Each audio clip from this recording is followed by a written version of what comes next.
మనము ఏ విత్తనాలను గార్డెన్‌లో వేస్తే అవే మొలకలుగా మారుతాయి.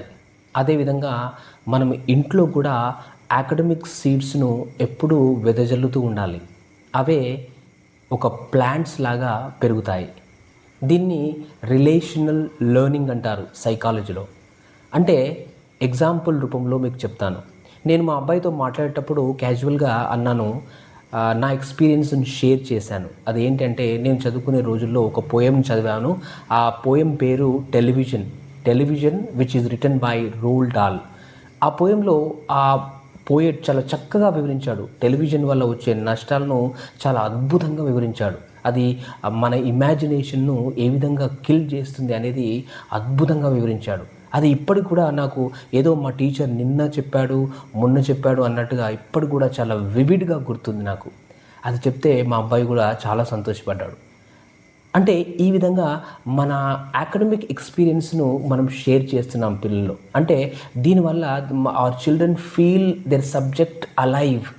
They get emotionally connected with their subject. So ఆ విధంగా వాళ్ళు ఫీల్ అవుతారు.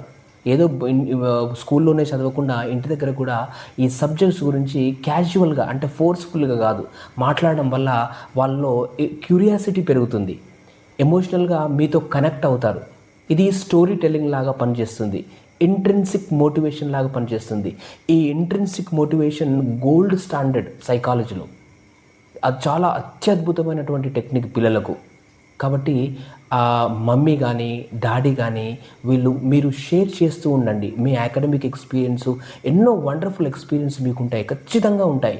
ఏ సబ్జెక్ట్ అయినా కావచ్చు. Telugu, English, Hindi, maths, science, social, environmental studies ఏదైనా సరే ఫిజికల్ ఎడ్యుకేషన్ ఈ విధంగా చెప్తూ ఉండండి. సో ఈ విధంగా they get connected with the subjects.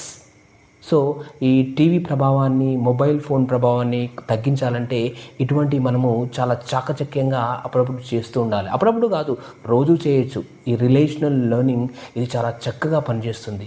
మీరు చేసి చూడండి, రిజల్ట్ చూడండి. దయచేసి ఇది నచ్చితే మీరు సబ్స్క్రైబ్ చేసుకోండి. అదేవిధంగా షేర్ చేయండి. ఈ రిలేషనల్ లెర్నింగ్ అనే కాన్సెప్టు అందరి పేరెంట్స్కి అవసరం. Thank you.